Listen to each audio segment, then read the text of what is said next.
안녕하십니까. 계속해서 영업량도 효과에 대해서 보도록 하겠습니다. 자, 이걸 공부하시기 전에 잠깐 보시면, 자, 우리가 전 시간에 이러한 영업이 있었는데, 여기 A 사장님이 계십니다. 자, 근데 이거를 이제 B라는 분한테 이거를 넘기는 거죠.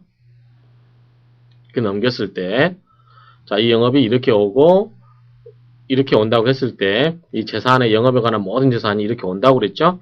그런데 A는 B로부터 뭘 받았죠? 돈을 받았습니다. 그쵸? 돈을 받았을 때, 여기는 물론 프리미엄 같은 게 더 있을 수도 있죠. 그러면은 실제로 투자한 이 돈에 비해서 더 많은 돈을 가져올 수 있을 겁니다. 그렇지만 A는 여전히 자기가 그 거래하는 그 고객이라든가 그런 걸 다 가지고 있을 수도 있죠. 물론 장부는 넘겨줬다 하더라도, 그러한 경우에 A가 이거를 다시 여기에다가 옆에다가 동일하게 아니면 더 번듯하게 여기에다가 가게를 또 엽니다. 그러면 자, 이거는 없어졌죠? 일이 넘어갔으니까 이렇게 왔습니다. 그러면은 B라는 사람은 이 사람으로부터 많은 어떤 돈을 주고 이것을 다 사왔는데, A라는 사람이 또 옆에다 또 동일한 가게를 연다 라고 하면 손님 입장에서는 어떻게 할까요? 이쪽으로 갈 확률이 높아지겠죠. 그렇죠? 이 사람이 정말 맛있게 잘한다고 하면, 그럴 경우에 이러한 사람을 보호하기 위해서 이러한 사람으로 하여금, 지금 이 사람은 영업을 양도한 사람이죠. 그래서 영업을 양도한 사람으로 하여금 일정한 의무를 부여해서 이 사람을 보호하고 있다라고 하는 게 있는데, 그것이 이제 가장 기본적인 효과가 영업재산을 이전하는 게 기본적인 효과고, 그 다음 효과가 이 사람으로 하여금 일정한 의무를 못하게 하는 거. 그렇죠? 또 다음에 배울 것은 이 사람이 이러한 사람으로부터 일정한 어떤 의무를 부담하는 행위, 이러한 것들이 영업양도의 효과가 되겠습니다. 그래서 이러한 내용을 한번 보시면, 자 여기에 해당됩니다. 이제는 이러한 사람은 다시는 이와 동일한 업종을 해서는 안 된다라고 하는 거죠. 그렇죠? 이것이 바로 경업 피지물입니다. 그래서 경업 피지물이라는 것은 경쟁 관계에 있는 업을 피하고 금지하라고 하는 의무죠. 그렇죠? 경쟁 관계에 있는 업을 피하고 금지하는 의무다. 이렇게 이해하시면 됩니다.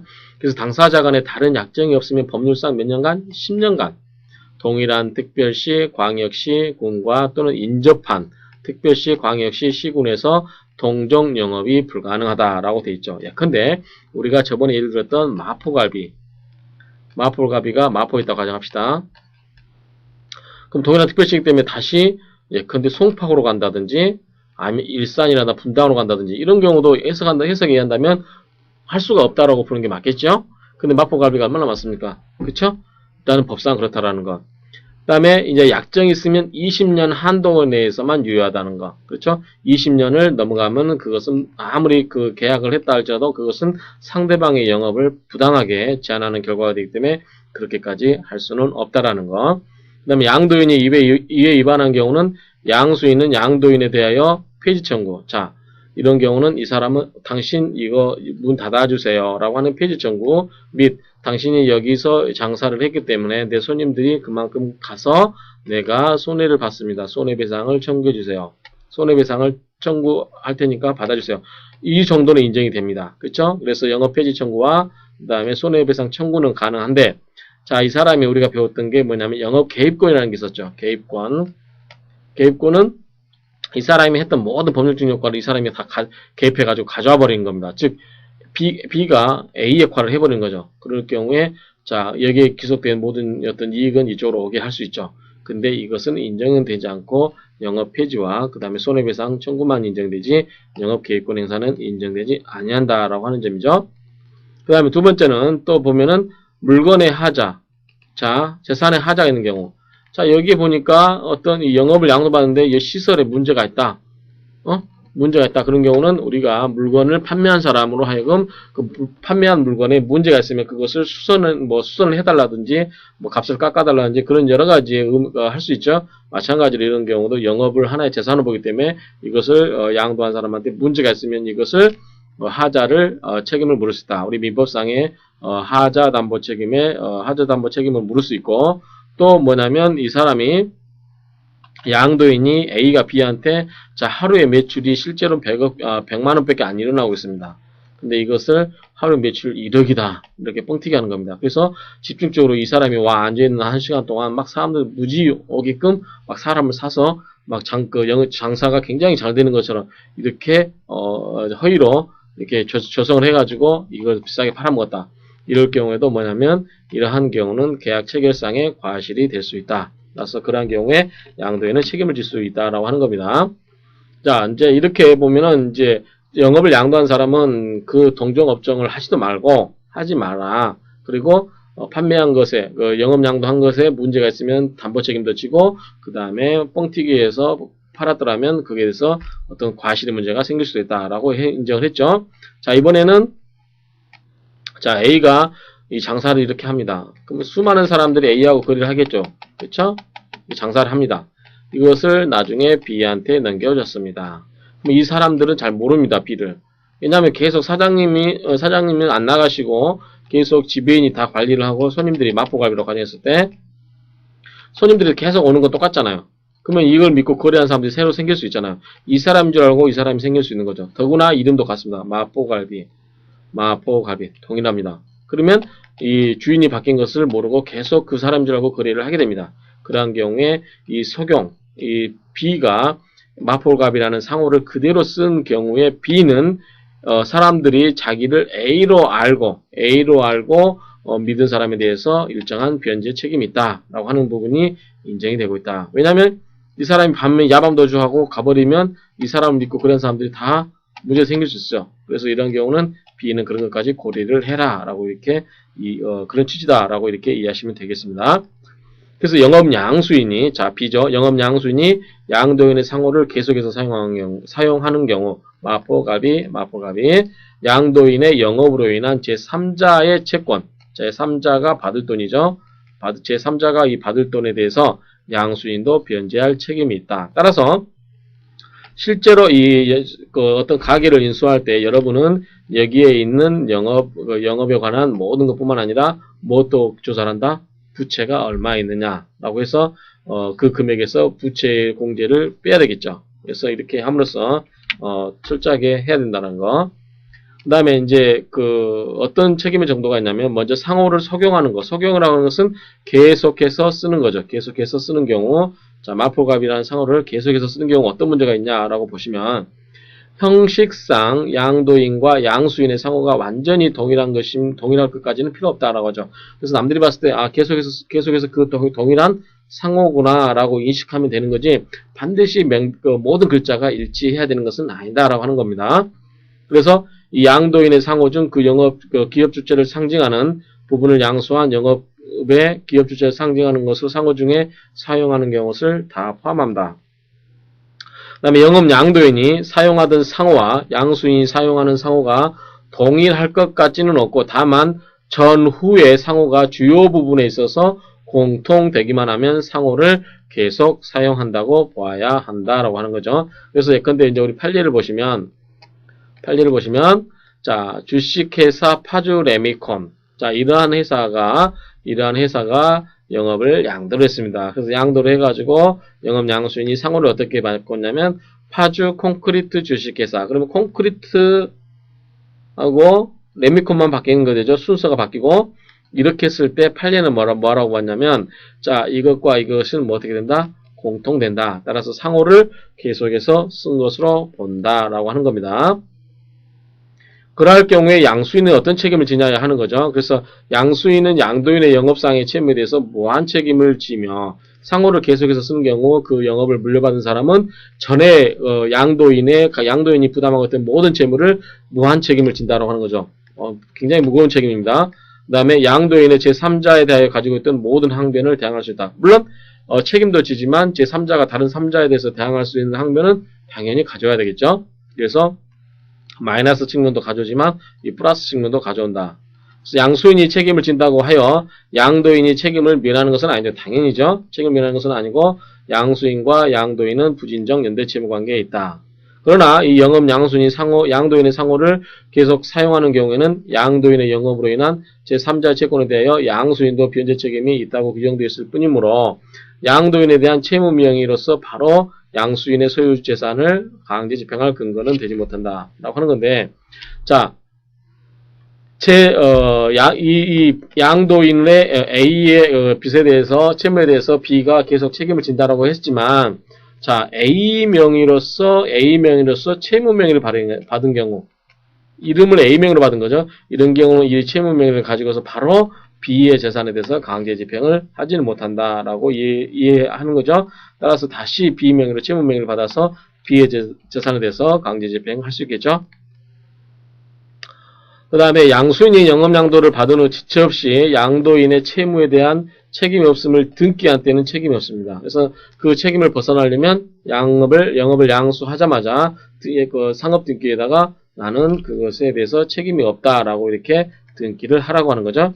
양도인과 양수인 모두가 지체 없이 제3자에 대하여 그 뜻을 통지한 때는 통지를 받은 경우에도 같다. 따라서 등기를 하거나 그 제3자에 대해서 자, 이 영업이 A에서 B로 이전이 되었습니다. 따라서 모든 채무에 대해서 양수인 B 저는 책임이 앞으로는 더 이상 책임이 없음을 통지합니다라고 해서 그러한 경우는 통지받은 제3자도 양수인에 대해서 책임을 물을 수가 없다라고 하는 거죠. 그 다음에 영업으로 인하여 발생한 채무라고 하는 것은 영업상의 활동에 관하여 발생한 모든 채무를 말하는 것이므로 불법행위로 인한 손해배상 채무도 이에 포함은 된다라고 하는 거죠. 근데 이 불법행위라고 하는 것은 어떤 개인적인 양도인 A의 개인적인 불법행위라기보다는 영업과 관련해서 발생한 불법행위만 포함이 된다라고 이렇게 이해를 하시면 되겠습니다. 두 번째는 이제 뭐냐면 아까 상호를 계속해서 쓴 경우. 근데 이번에 상호를 쓰지 않습니다. 마포갈비라는 것을. 근데 이렇게 하기가 힘들죠. 왜냐하면 이름이 간판이 바뀌어버리면 주인이 바뀐 게 나타나기 때문에 손님도 떨어질 수 있기 때문에 굉장히 이 부분이 이제 그 아킬레스건이 되는데 상호를 계속 사용하자니 이런 어떤 채무를 부담할 의무가 있고 그렇다고 해서 상호를 새로 바꾸자니 손님들이 많이 떨어져 나갈 것 같고 그런 문제 생기죠. 먼저 이제 상호를 쓰지 않는 경우, 계속해서 쓰지 않는 경우는 어떤 문제가 있냐면, 자, 양수인이 양도인의 상호를 적용하지 않는 경우에는 그 상호와의 관련성이 없기 때문에 양도 전 상호의 신뢰를 보호할 이유가 없다. 당연하죠? 그렇기 때문에 그러한 경우에 양수인은 양도인의 영업으로 인한 채무를 변제할 책임이 없다라고 하는 거죠.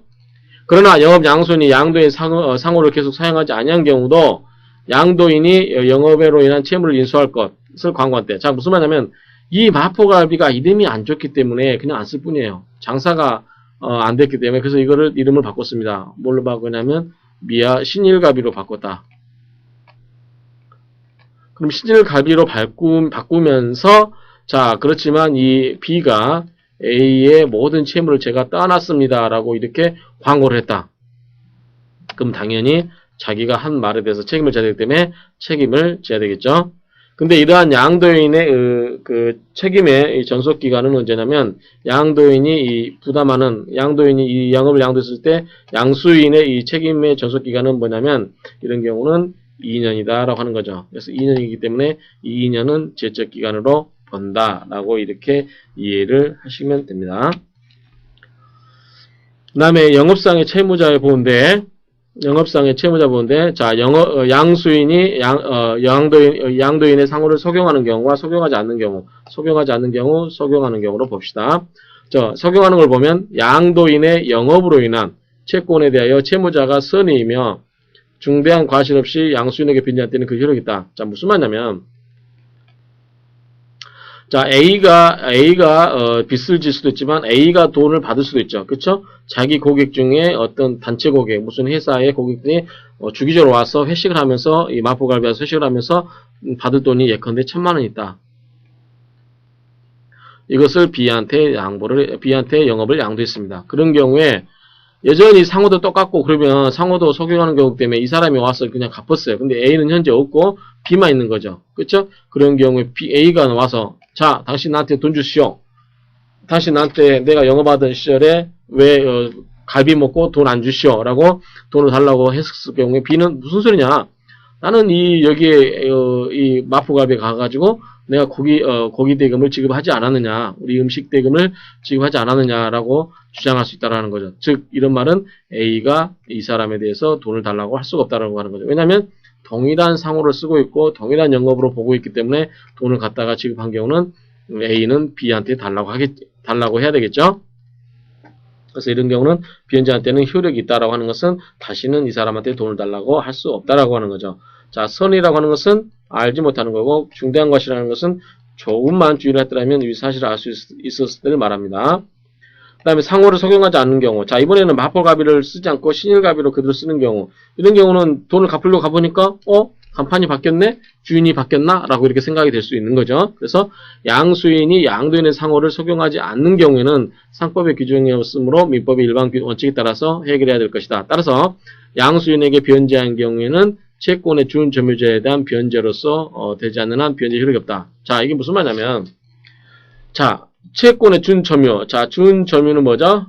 준점유는 사실상의 지배하지 않으면서 어떤 권리를 행사하는 거죠. 그렇기 때문에 이 사람이 갈 때 이 사람이 A의 어떤 대리인이라든가 그렇게 믿고 변제를 했다. 그러면 이것은 유효하기 때문에 이러한 경우는 가능하지만 만약에 이러한 경우에 준점유자에 대한 변제가 되지 않으면 이것은 변제로서 효과가 없다. 따라서 이 사람이 B한테 돈을 갚았다.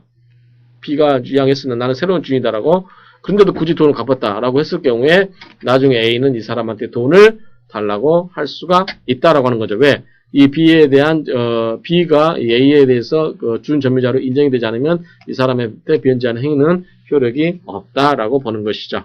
이해하시죠? 그래서 이번 시간에는 이제 영업을 양도했을 때